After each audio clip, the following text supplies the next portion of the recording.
dan penyimpanan data tentang murid, saya akan memperkenalkan nama-nama anggota kelompok 3 sekaligus pengisi suara podcast ini, yaitu pengisi suara pertama ada Rahmanillah yang akan membahas tentang jenis data.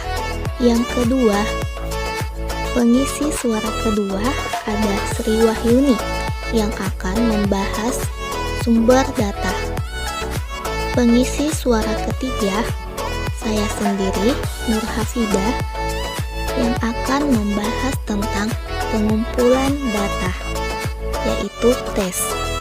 Pengisi suara keempat, Syahraini Putri, yang akan membahas tentang teknik pengumpulan data, yaitu non-tes. Yang kelima, Nurmaya Ramadhani sebagai pengisi suara kelima yang akan membahas tentang teknik pengumpulan data. Yang terakhir atau keenam, ada Hutbayana yang akan membahas tentang penyimpanan data. Baik, selamat menyaksikan. Jangan lupa like dan komen.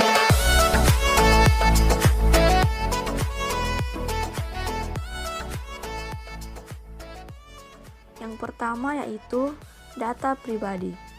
Yang termasuk data pribadi ialah A.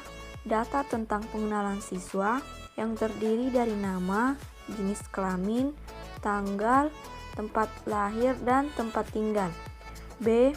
Data tentang latar belakang keluarga dan lingkungan sekolah, yaitu keadaan orang tua dan anggota keluarga lainnya. C. Data tentang keadaan kesehatan dan perkembangan murid seperti keadaan kelahiran. D. Data tentang kemampuan dasar, yaitu angka atau keterangan tentang kemampuan yang diperoleh. E. Data tentang kemampuan khusus, yaitu kecakapan atau keterampilan dalam bidang-bidang tertentu. F. Data tentang riwayat pendidikan dan prestasi, yaitu umur ketika pertama kali masuk sekolah, kepindahan sekolah, kenaikan sekolah, pendidikan tambahan atau kursus yang pernah diikuti, kedudukan di dalam kelas, dan prestasi pada umumnya. G. Data tentang kepribadian, yaitu penyesuaian diri, sikap, kebiasaan-kebiasaan, kematangan, emosional, minat, dan sebagainya. H. Kegiatan-kegiatan luar sekolah, yaitu kegiatan-kegiatan yang diikuti di luar jam sekolah seperti pekerjaan sembilan, kegiatan dalam organisasi kepemudaan, kegiatan sosial, dan kegiatan di bidang keagamaan. I. Data tentang rencana-rencana masa depan, yaitu berkenaan dengan rencana setelah tamat sekolah, baik kelanjutan studi maupun pemilihan pekerjaan. Yang kedua yaitu data tentang lingkungan. Data tentang lingkungan ini sangat penting dan berguna dalam rangka memberikan informasi kepada murid dalam rangka penyesuaian diri, khususnya yang berkaitan erat dengan program dan kegiatan berpendidikan, minat, dan cita-cita. Yang termasuk data tentang lingkungan yaitu A. Data tentang pendidikan, yaitu data yang berkenaan dengan sistem penyelenggaraan pendidikan, kurikulum, program-program yang ada, mata pelajaran yang dipersyaratkan, syarat-syarat masuk biaya yang diperlukan, dan sebagainya. B. Data tentang jabatan dan pekerjaan, yaitu data kategori ini antara lain berkenaan dengan jenis-jenis jabatan dan pekerjaan, kesempatan dan syarat-syarat kerja, dan kondisi-kondisi kerja. C. Data tentang sosial pribadi. Kategori ini antara lain mengenai adat istiadat, kebiasaan-kebiasaan, dan tradisi. Selain itu, data sebagai informasi awal dibutuhkan sebagai penunjang studi kasus Untuk itu diperlukan data mengenai klien dalam aspek-aspek A. Latar belakang keluarga, data tentang orang tua, saudara-saudara, taraf sosial ekonomi keluarga, dan suasana kehidupan keluarga. B. Riwayat sekolah, seperti jenjang pendidikan sekolah yang diselesaikan. C. Taraf prestasi dalam bidang-bidang studi yang mempunyai relevansi bagi perencanaan. D. Kemampuan intelektual atau kemampuan akademik untuk mencapai prestasi di sekolah. E. Bakat khusus, yaitu kemampuan untuk mencapai prestasi yang tinggi di bidang tertentu.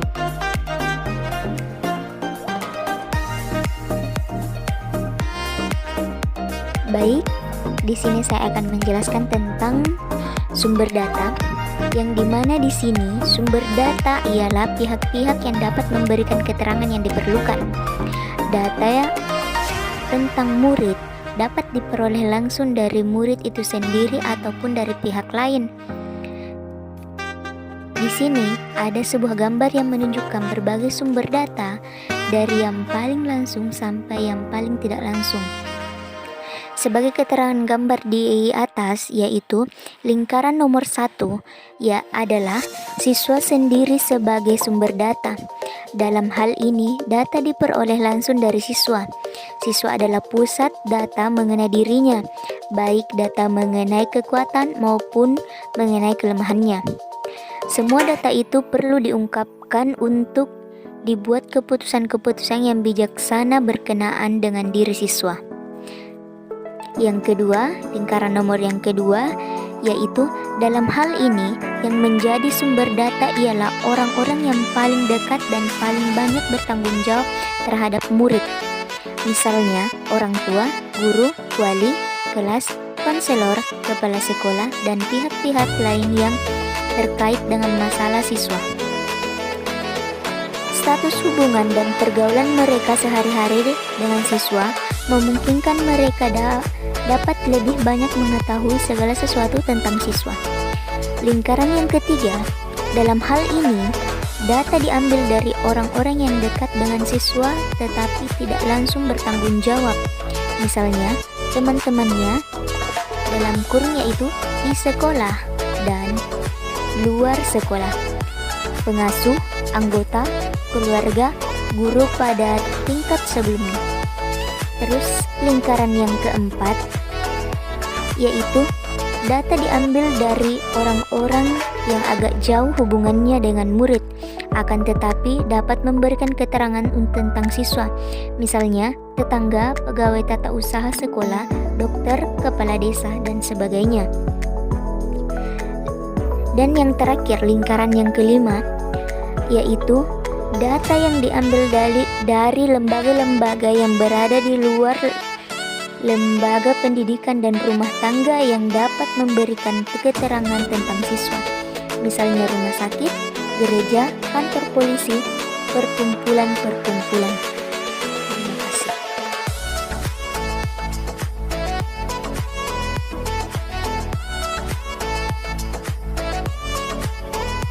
Baik, selanjutnya kita akan membahas tentang teknik pengumpulan data. Data yang dimaksud adalah diperoleh dengan menggunakan berbagai teknik dan alat pengumpul data, baik yang bersifat tes maupun non-tes. Yang pertama, tes. Secara etimologis, istilah tes berasal dari bahasa Latin, yaitu testum, yang berarti cangkir, mangkok, atau cawang yang digunakan untuk memeriksa logam. Lambat laun, istilah ini dipergunakan juga dalam lapangan-lapangan lain termasuk pendidikan. Umumnya, tes mengandung pengertian alat untuk menentukan atau menguji sesuatu. Berdasarkan atas aspek yang diukur, tes dibedakan atas yang pertama, tes intelijensi, yang kedua, tes bakat, yang ketiga, tes kepribadian, yang keempat, tes prestasi belajar. Adapun penjelasan mengenai tes-tes tersebut. Yang pertama, tes intelijensi. Intelijensi merupakan keseluruhan kemampuan untuk berpikir dan bertindak secara terarah dan dapat menyesuaikan diri dengan lingkungan secara efektif. Tes intelijensi ada bermacam-macam jenisnya. Yang pertama, tes intelijensi umum. Tes ini bertujuan untuk memberikan gambaran umum tentang taraf kemampuan seseorang. Yang kedua, tes intelijensi khusus. Tes ini menggambarkan taraf kemampuan seseorang secara spesifik. Yang ketiga, tes intelijensi diferensial. Tes ini memberikan gambaran tentang kemampuan seseorang dalam berbagai bidang yang memungkinkan didapatnya profil kemampuan tersebut. Yang kedua, tes bakat. Bakat adalah suatu kondisi pada seseorang yang dengan suatu latihan khusus memungkinkannya menguasai suatu kecakapan, pengetahuan, dan keterampilan tertentu, seperti kemampuan bermain musik, kemampuan berolahraga, dan lain-lain. Tes bakat berguna untuk membantu seseorang dalam membuat rencana dan keputusan yang bijaksana berkenaan dengan pilihan pendidikan dan pekerjaan. Yang ketiga, tes kepribadian.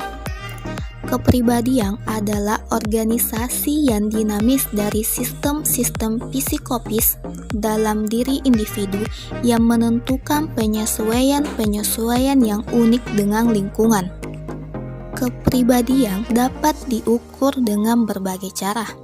Cara yang paling banyak digunakan adalah dengan cara melihat. Yang pertama, apa yang seseorang katakan tentang keadaan dirinya sendiri. Yang kedua, apa yang orang lain katakan tentang keadaan seseorang. Yang ketiga, apa yang seseorang lakukan tentang keadaan diri seseorang. Yang keempat, tes prestasi belajar. Tes prestasi adalah suatu alat tes yang disusun untuk mengukur hasil-hasil pengajaran, kemajuan-kemajuan yang telah dicapai murid setelah ia mengikuti latihan atau pelajaran selama waktu tertentu.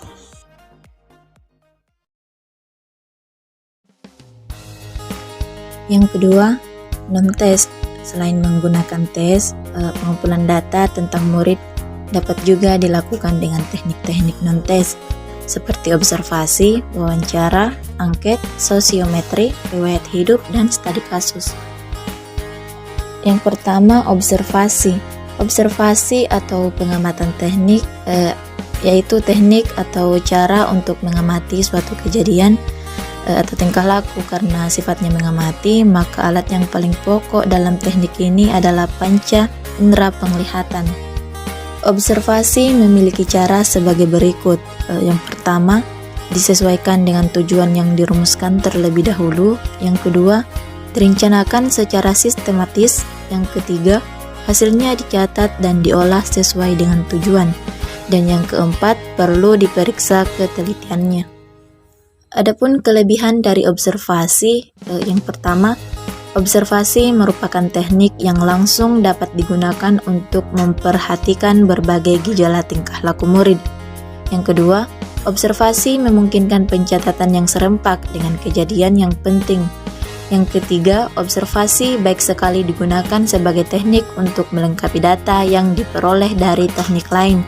Dan yang keempat, dalam observasi, pengumpul data tidak perlu mempergunakan bahasa untuk berkomunikasi dengan objek yang ditelaah. Selain dari kelebihan, observasi juga memiliki kelemahan, antara lain, yang pertama, banyak hal yang tidak dapat diamati dengan observasi langsung. Yang kedua, apabila objek diobservasi mengetahui bahwa ia sedang diamati, cenderung melakukan kegiatan yang dibuat-buat. Yang ketiga, timbulnya suatu kejadian yang hendak diobservasi tidak terlalu dapat diramalkan sebelumnya, sehingga pengamat sukar menentukan waktu yang tepat untuk melakukan observasi. Dan yang keempat, observasi banyak bergantung pada faktor-faktor yang tidak dapat dikontrol. Agar data yang dikumpulkan melalui pengamatan terekam dengan sebaik-baiknya, diperlukan adanya suatu alat yang disebut sebagai pedoman pengamatan. Pedoman pengamatan terdiri dari beberapa bentuk, antara lain berupa catatan anekdot dan skala penilaian. Yang pertama, catatan anekdot. Catatan anekdot merupakan salah satu bentuk pencatatan tentang gejala tingkah laku individu yang diamati. Ini biasanya digunakan untuk memahami tingkah laku atau peristiwa yang aneh, luar biasa, atau jarang dilakukan oleh murid. Catatan anekdot yang baik hendaknya mempunyai ciri-ciri sebagai berikut. Yang pertama, memuat keterangan atau data tentang tanggal, tempat, dan suasana di mana peristiwa itu terjadi. Yang kedua, melukiskan perbuatan-perbuatan individu murid dan reaksi-reaksi orang lain yang hadir terhadap perbuatan itu. Yang ketiga, melengkapi dengan gerakan-gerakan isyarat yang ditampilkan oleh individu, mimik, gerak-gerik, wajah, dan tekanan suara. Dan yang keempat, uraian cukup luas sehingga meliputi semua episode yang terjadi sehingga tidak ada yang tertinggal atau terlupakan. Oke, terima kasih atas kesempatannya. Pertama, daftar isian atau angket. Daftar isian atau angket ialah suatu daftar pertanyaan atau pernyataan yang digunakan untuk mengumpulkan data di mana melalui daftar pertanyaan atau pernyataan itu, individu diharapkan dapat memberikan tanggapannya secara tertulis.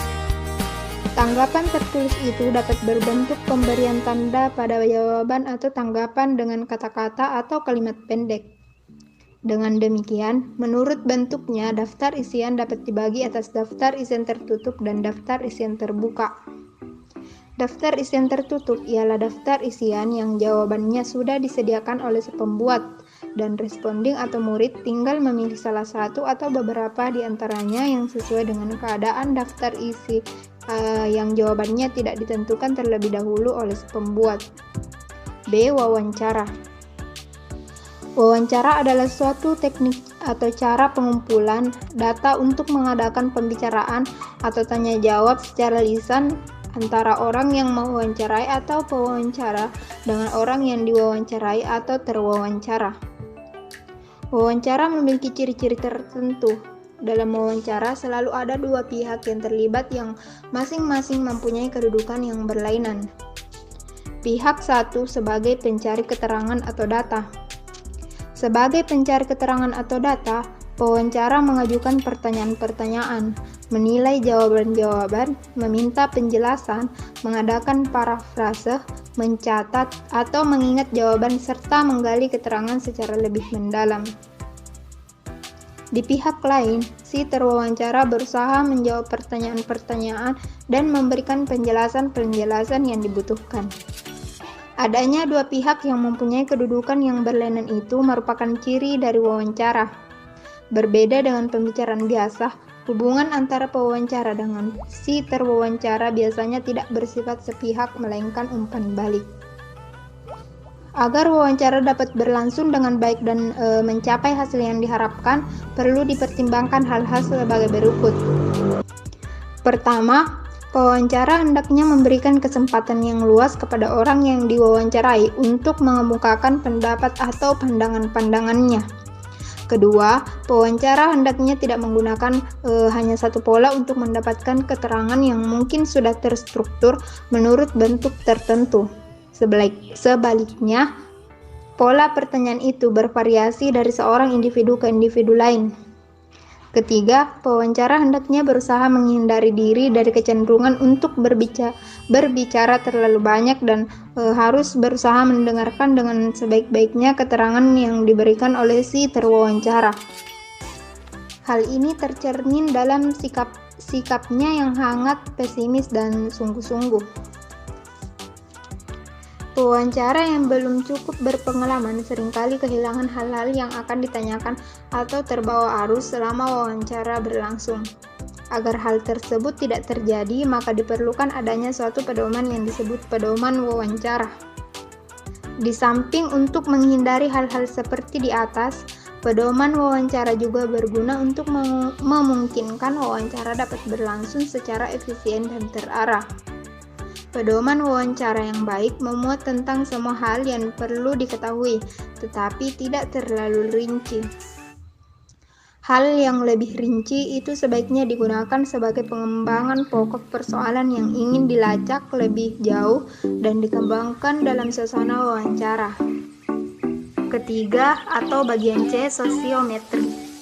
Sosiometri merupakan suatu teknik untuk mengungkapkan hubungan sosial antara anggota di dalam kelompok. Di samping itu, metode ini juga dapat digunakan untuk mengetahui popularitas seorang di dalam kelompoknya, menyelidiki kesulitan-kesulitan yang dialami seseorang dalam bergaul dengan teman-teman kelompoknya. Misalnya, apabila kita ingin mengetahui mengapa seorang murid mengalami kesulitan dalam belajar sedangkan potensi dia pandai. Hal ini mungkin dapat disebabkan karena penyesuaian diri dengan teman-teman sekelasnya kurang baik. Keadaan ini dapat diketahui dengan menggunakan sosiometri. Untuk mendapat data berkenaan dengan hal tersebut, dilakukan dengan menggunakan pertanyaan-pertanyaan yang berisi tentang siapa yang disenangi atau dipilih dan siapa yang tidak disenangi atau ditolak dari anggota kelompoknya.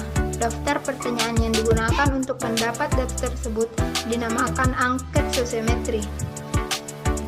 Jawaban yang diberikan oleh murid berkenaan dengan siapa yang disenangi atau siapa yang tidak disenangi dapat terisi dari satu orang atau lebih. Angket sosiometri yang telah diisi oleh murid dikumpulkan serta dianalisis serta disajikan dengan cara-cara tertentu. Hal ini dimaksudkan untuk memudahkan untuk membaca siapa murid yang paling disenangi dan siapa murid yang paling tidak disenangi oleh teman-teman sekelasnya. Sekian dari saya, terima kasih.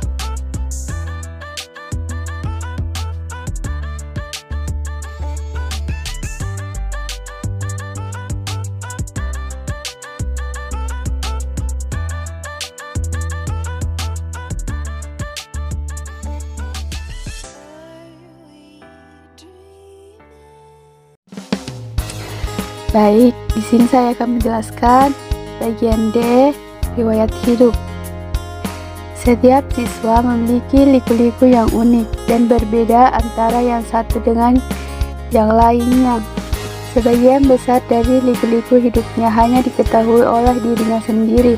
Hal itu dapat diibaratkan seperti gunung es di lautan yang tampak hanya bagian puncaknya saja, sedangkan bagian terbesar dari gunung es itu berada di bawah permukaan air. Demikian pula keadaan siswa.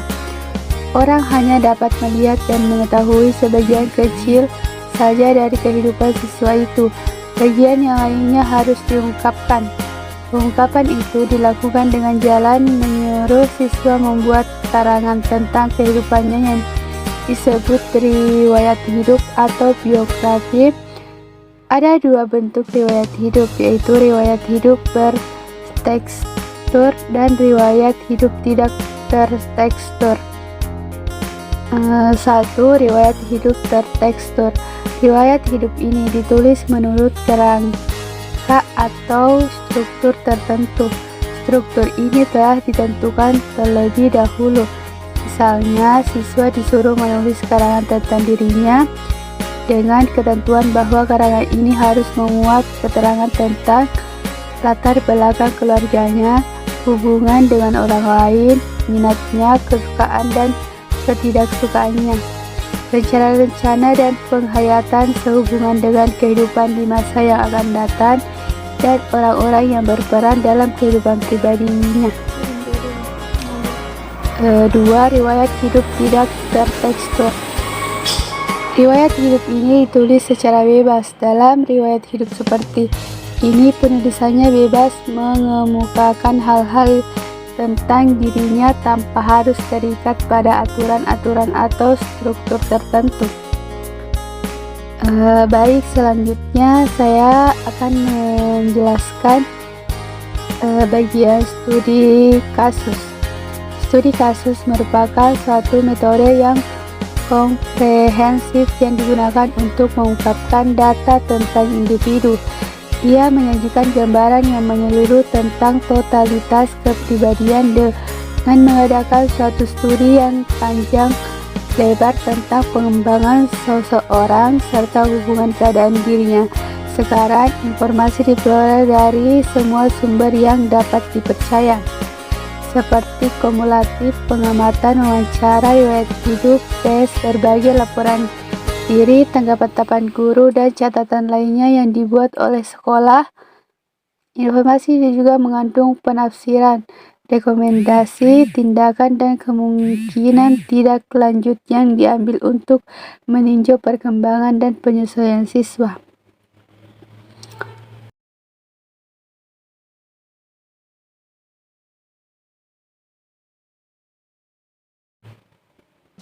Baiklah, selanjutnya saya akan menjelaskan bagian F, teknik penyimpanan data. Data tentang siswa dan lingkungan yang telah dikumpulkan harus dihimpun, diklasifikasikan, dan disimpan dengan cara yang sistematis. Penghimpunan data itu dimaksud untuk menghindari agar data itu tidak tercecer dan hilang. Data itu disusun sesuai dengan klasifikasi atau jenis-jenis masing-masing. Terakhir, disimpan menurut sistem atau tata cara tertentu, misalnya menurut nomor urut buku pokok siswa secara alfabetis dan sebagainya. Untuk memenuhi maksud di atas, diperlukan adanya buku himpunan data yang biasa disebut buku data pribadi siswa.